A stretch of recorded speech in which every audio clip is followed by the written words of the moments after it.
दोस्तों अभी हम लोग आ चुके हैं बिल्कुल हमारे नॉर्मल स्क्रीन के ऊपर। एंड इस वीडियो में हम लोग दोस्तों बहुत सारे शेयर्स से रिलेटेड जो अभी की लेटेस्ट खबरें देखने को मिल रही है उनको हम लोग कवर यहाँ पे करने वाले हैं। नो डाउट अदानी से रिलेटेड भी कुछ लेटेस्ट खबरें अभी जस्ट देखा गया तो 1 घंटे के आसपास यहाँ पे हुआ है। कुछ और भी लेटेस्ट खबरें देखने को मिल रही है तो उसको भी मैं कवर करने की कोशिश करने वाला हूँ। तो चलिए बहुत सारी खबरें, सबसे पहले शुरुआत कर लेते हैं वोडाफोन आइडिया के साथ। सो वोडाफोन आइडिया आप सभी लोगों को पता है यहाँ पे सरकार ने फाइनली इनको बचा दिया। इनका जो कर्जा था वो इक्विटी में तब्दील कर लिया। 33% का स्टेक अभी सरकार का यहाँ पे होने वाला है। सो दोस्तों आप सभी लोगों को पता है कि इसी के चलते अभी गवर्नमेंट ने यहाँ पे वोडाफोन आइडिया के ऊपर अभी प्रेशर डालना भी स्टार्ट कर दिया है कि वो एक्सपेक्ट कर रहे हैं कि फंड रेजिंग वो आने वाले 2 मंथ में समहाउ अरेंज यहाँ पे कर लेंगे। सो ये ऐसा क्यों बोला जा रहा है, क्योंकि आप सभी लोगों को पता है कि ऐसे बहुत सारे पार्टीज थे जो इन्होंने कहा था कि चलो हम लोग वोडाफोन आइडिया में पैसा डालने के लिए रेडी है, बट सरकार पहले क्या करे, अपना जो डेप्ट है वो इक्विटी में तब्दील करे, उसके बाद हम लोग यहाँ पे आएंगे। सो वो तो टास्क कंप्लीट हो गया। तो डेफिनेटली हम लोग अभी कह सकते हैं कि वोडाफोन आइडिया को कोई ना कोई फंड रेजिंग से रिलेटेड बातें शायद से ये खबर सामने आते हुए देखने को मिल सकती है। एंड जिस दिन ये खबर सामने आएगी अगेन वोडाफोन आइडिया में हम लोग को एक अच्छा खासा उछाल देखने को यहाँ पे मिल सकता है। बट ऐसे कंपनी में कौन पैसा लगाएगा जो कि लगातार नीचे ही धंस रही है एंड उनका कॉम्पिटिटर एयरटेल एंड जियो जैसे बड़ी कंपनीज है, तो ये देखने वाली बात ज़रूर यहाँ पे हो सकती है।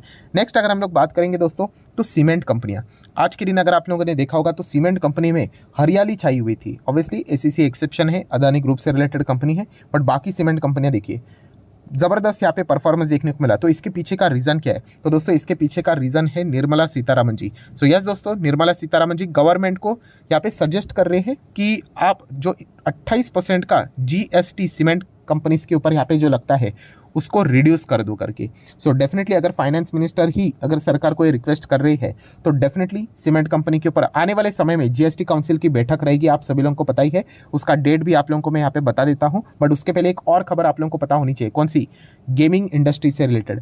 आप सभी लोगों को ये भी पता है कि गेमिंग ऑनलाइन गेमिंग कंपनीज को भी यहाँ पे सरकार टारगेट यहाँ पे कर रही है कि प्रॉपरली यहाँ पे हम लोगों को कुछ रेगुलेशंस यहाँ पे होने चाहिए गेमिंग से रिलेटेड, गैम्बलिंग से रिलेटेड। एंड इनके ऊपर भी आप लोगों को पता है कि ऑनलाइन गेमिंग के ऊपर 28% जीएसटी लगाने से रिलेटेड बातचीत अभी भी हम लोग को चलती हुई देखने को यहाँ पे मिल रही थी। सो ये सारे जो आप लोगों के डाउट्स है वो माइट भी अभी 18 फेब को हम लोग को कंप्लीट होते हुए देखने को मिल सकते हैं, क्योंकि 49th जीएसटी काउंसिल की बैठक हम लोग को देखने को उस दिन यहाँ पे मिल रही है। सो गेमिंग के ऊपर भी फोकस रहेगा, उसी के साथ साथ सीमेंट कंपनीज के ऊपर भी आप लोगों को फोकस, मतलब 18 तारीख से पहले आप सीमेंट कंपनीज के ऊपर भी मतलब चेक कर सकते हो।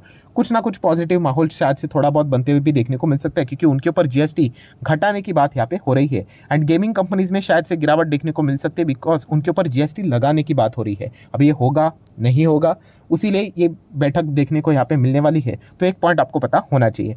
नेक्स्ट अगर हम लोग बात करेंगे दोस्तों फिच की अगर हम लोग बात करें तो आप सभी लोगों को पता है फिच रेटिंग एजेंसीज है। एंड उन्होंने चाइना की इकोनॉमी का जो ग्रोथ है, जीडीपी है, वो पहले 4.1% यहाँ पे दिया था, वो उन्होंने रिवाइज करके 5% कर दिया है, क्योंकि चाइना अभी हम लोग को वापस अनलॉक होते हुए देखने को यहाँ पे मिल चुका है। सो डेफिनेटली इंडिया के लिए अच्छी बात नहीं, क्योंकि चाइना के हम लोग बहुत ही अच्छे खासे तगड़े कॉम्पिटिटर देखने को यहाँ पे मिल रहे हैं। नेक्स्ट हम लोग बात करेंगे दोस्तों तो ओला स्कूटर, तो आप लोगों ने सुना होगा।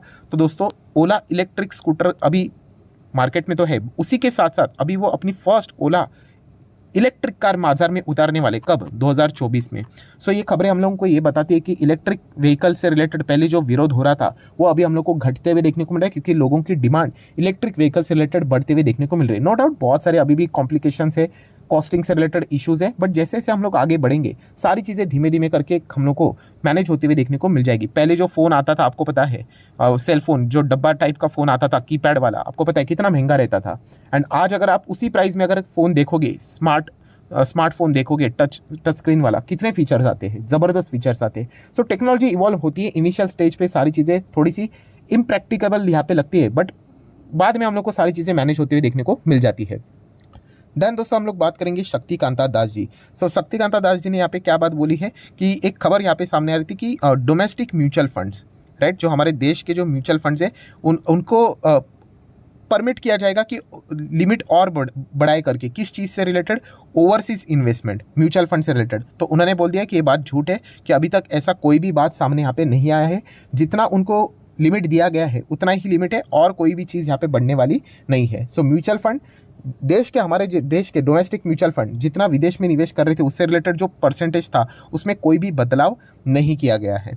नेक्स्ट अगर हम लोग बात करेंगे बीपीसीएल, सो बीपीसीएल से रिलेटेड एक ज़बरदस्त खबर कई समय से यहाँ पे इनके इन्वेस्टर इंतजार कर रहे थे कि आएगी आएगी आएगी, अभी भी हम कह सकते हैं कि वो आ ही नहीं रही। कौन सी? कि बीपीसीएल का डाइवेस्टमेंट, सरकार बीपीसीएल को बेचेगी करके, राइट। इसके चलते ज़बरदस्त तेज़ी भी हम लोग को बीपीसीएल में बीच में देखने को मिली थी। ये 5 साल का अगर आप ग्राफ देखोगे, ये जो भयंकर तेज़ी देखने को मिली थी बीपीसीएल में, उसके पीछे का रीज़न ही यही था। बट आज के दिन की बात करें तो सीधा सीधा यही बोल दिया कि no plan of a divesting BPCL. So definitely हम लोग कह सकते हैं जिन्होंने बीपीसीएल इस चीज़ के लिए खरीदा था कि सरकार इसमें से चली जाएगी, ये प्राइवेट कंपनी हो जाएगी, तो उनके लिए निराशाजनक बात है जो कि आप इजीली यहाँ पे देख सकते हो। नेक्स्ट बात करेंगे दोस्तों तो पेटीएम। यस, पेटीएम अभी वापस मतलब बोलते हैं ना आंखों में मतलब चमक दिखाते हुए देखने को यहाँ पे मिल रहा है। क्यों? 15%, 15.5% भागा है 5 दिन में 28%, राइट। आप समझ रहे हो, जबरदस्त तेजी देखने को। देखिए तेजी के पीछे की वजह तो वैलिड है कि कंपनी ने ऑपरेटिंग प्रॉफिट यहाँ पे दिखाया है, बहुत अच्छा शानदार परफॉर्मेंस है। यस, बट कंसिस्टेंसी चाहिए, ये भी इंपॉर्टेंट पॉइंट है। सो आज के दिन पेटीएम भागा क्यों है? तो इसके पीछे का रीज़न है मैक्वेरी। मैक्वेरी आप सभी लोगों ने ये नाम तो जाना ही होगा, अलग अलग ऐसे टारगेट्स देते रहते हैं। सो उन्होंने अपना टारगेट पेटीएम के प्रति अपग्रेड कर दिया एंड डबल कर दिया। पहले उन्होंने बोला था कि पेटीएम 450 तक जाएगा, जो उन्होंने कहा कि 800 तक जाएगा करके। कंपनीज के रिजल्ट बहुत सारे लोगों को इंप्रेसिव लगे हैं, इसी के चलते ये सारी चीज़ें हम लोग को रिवाइज होती हुई देखने को यहाँ पे मिल रही है। अगेन कहना चाहूँगा, ये मेरे साइड से मैं बात नहीं बोल रहा हूँ, ये मैक्वेरी ने ये सारी बातें हमारे सामने यहाँ पे रखी है। नेक्स्ट बात करेंगे दोस्तों तो Adani group. Yes, Adani group से रिलेटेड ही बहुत सारे लोग यहाँ पे आए होंगे। सो अदानी ग्रुप से मतलब से भी ज़्यादा मतलब हम कह सकते हैं अदानी ग्रुप का भी बाप गिरने में, तो दोस्तों वो जो कंपनी है वो है BBBY, bed bath and beyond. So ये कंपनी अगर आप इस चैनल को फॉलो करते तो आपको पता ही है, अमेरिकन स्टॉक मार्केट में आपको देखने को मिल जाएगी। 5 दिन की बात करें तो 5 दिन नहीं बोलना चाहिए, 2 दिन में ही ये कंपनी का जो शेयर प्राइस है आप चेक कर सकते हैं 60% से भी ज़्यादा गिरा है। ये थोड़ा सा मैंने रफली ही कैलकुलेट किया है, बट फिर भी कितना नज़र आ रहा है 59.82, तो ये मोर देन 60% क्रैश हुआ है सिर्फ 2 दिन में। तो इतनी बड़ी गिरावट क्यों? तो दोस्तों एक जो कंपनी आपको पता है कि बैंकरप्सी के करीब देखने को मिल रही है। बैंकरप्सी होना मतलब क्या कि कंपनी की जो लायबिलिटीज़ है वो असेट से ज़्यादा है, तो कंपनी को बेचना ही पड़ जाता है। तो उसी के कगार के ऊपर ये कंपनी खड़ी है। हाँ, कभी कभी ये खबर आ जाती है कि ये बैंकरप्सी से बच गए करके, तो स्टॉक में रॉकेट की तरह तेजी आ जाती है। बाद में वापस खबर आ जाती है कि नहीं नहीं बैंकरप्सी होने वाली है, इसके लिए फंड से वापस गिरावट यहाँ पे हो जाती है। तो इस प्रकार का सीसा वाला खेल देखने को यहाँ पे मिलता है। वैसे तो कंपनी का भविष्य बहुत ही खतरे में देखने को मिल रहा है। सो अदानी ग्रुप अगर देखा गया तो उससे भी ज़्यादा 60-65% की गिरावट इस कंपनी ने केवल 2 दिन में दिखाई, जो कि आप इजीली यहाँ पे देख सकते हो। देन बात करेंगे अदानी पावर के अगर हम लोग नंबर्स की बात करें, इतने कुछ खास देखने को नहीं मिले, बट इससे कोई फर्क नहीं पड़ता है क्योंकि इनका जो सेंटीमेंट है उसी के ऊपर अभी अदानी के शेयर्स हम लोग को ट्रेड होते हुए देखने को यहाँ पे मिलने वाले हैं। विलमार की बात करें तो यस, विलमार ने अच्छे नंबर्स यहाँ पे दिखाए, बट सेम वही चीज़ कि सेंटीमेंट के ऊपर फिलहाल तो बाजार यहाँ पे चल रहा है। अदानी से रिलेटेड बहुत अच्छी पॉजिटिव न्यूज़, अगर आपके नंबर्स भी खराब रहेंगे फिर भी उन स्टॉक्स में तेज़ी आ सकती है। एंड अगर यहाँ पे बहुत ही बुरी खबर, अदानी के कितने भी नंबर्स अच्छे क्यों ना आ जाए, उन स्टॉक्स में हम लोग गिरावट भी वो लेकर यहाँ पे आ सकते हैं। तो ये पॉइंट आप लोगों को पता है यहाँ पे होने चाहिए। दैन दोस्तों अगर हम लोग बात करें अदानी से रिलेटेड एक बहुत बड़ी खबर फिलहाल तो सामने आ रही है, जो कि आप देख सकते हैं जस्ट 1 ही घंटा यहाँ पे हुआ है कि Gautam Adani face margin call on $1.1 billion loan before repaying in full.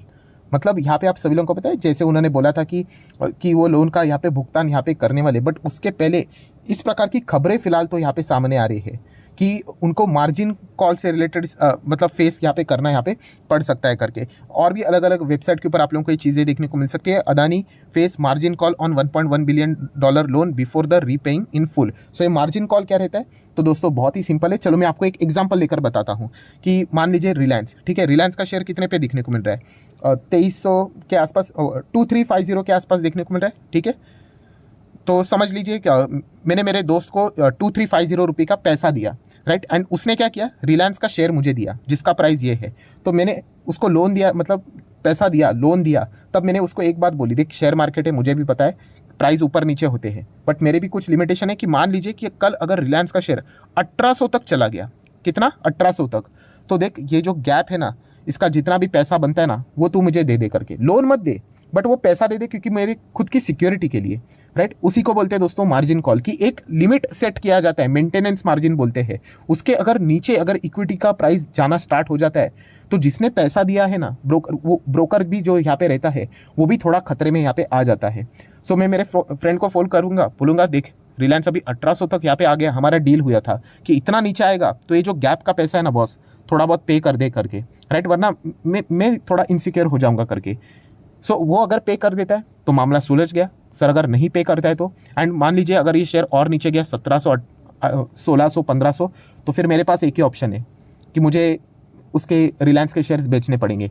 तो रिलायंस मैंने जस्ट एक एग्जांपल के लिए दिया, तो यही चीज़ अभी हम लोग को अदानी ग्रुप पे भी देखने को यहाँ पे मिल रही है। देखिए बहुत सारे लोग यहाँ पे नाराज हो रहे, सर आप अदानी ग्रुप के ऊपर इतना टारगेट नेगेटिव न्यूज़ क्यों बना रहे हो? तो दोस्तों मैं कोई नेगेटिव न्यूज़ नहीं बना रहा हूँ, जो आ रहा है न्यूज़ वो मैं आपके सामने रख रहा हूँ। मैंने एक सिंपल बात आपको बताई है कि जहाँ पे डिस्टर्बेंस है ना, उन कंपनीज पे, उन ग्रुप में अगर आप जाओगे तो डोंट एक्सपेक्ट कि वहाँ पे बार बार पॉजिटिव खबरें आएंगी करके। अगर आप डिस्टर्बिंग चीज़ों में जाओगे, गिरती हुई छुरी को पकड़ने जाओगे, तो फिर हाथ कटेगा ही कटेगा, और इसी प्रकार की खबरें आपको देखने को मिलेगी, राइट। आप अच्छे कंपनीज में जाओ, वहाँ पे आपको अच्छी खबरें देखने को मिल जाएगी, राइट। अगर आप ऐसे मतलब चैलेंजिंग ग्रुप में अगर आप चले जाते हो जहाँ पे इतने सारे एलिगेशंस लगे, स्टॉक्स में इतना कुछ हम लोग को प्लस माइनस होते हुए देखने को मिल रहा है, तो उस प्रकार का ही माहौल आपको फेस करना यहाँ पे पड़ सकता है। एंड ऐसी ही खबरें यहाँ पे आने वाले समय में हम लोग को देखने को मिल सकती है। प्लस उसी के साथ साथ अगर हम लोग बात करें आज के दिन वापस, सुब्रमण्यम स्वामी जी तो आप लोगों को पता ही है, बीजेपी के लीडर, तो उन्होंने जो बात कुछ दिन पहले ट्वीट करके बोली थी, वो वापस यहाँ पे मतलब देखा गया तो प्राइम मिनिस्टर मोदी जी को यहाँ पे बार बार सजेशन यहाँ पे दे रहे कि अदानी ग्रुप के जो असेट्स है, सारे के सारे असेट्स, उसको नेशनलाइज यहाँ पे किया जाए एंड उसको बाद में ऑक्शन करके यहाँ पे बेच दिया जाए करके। सो ये आज के दिन की बात हम लोग को वापस, मतलब ये देखा गया तो बात पुरानी है, बट वापस स्वामी जी हम लोग को बार बार इस पॉइंट का वापस रिपीटेशन करते हुए भी देखने को यहाँ पे मिल रहा है। सो देखा गया तो ये भी बीजेपी के ही नेता हम लोग को देखने को मिल रहे हैं, तो इसके चलते एक थोड़ा सा इंटरनल प्रेशर भी हम लोग को जनरेट होते हुए देखने को मिल रहा है।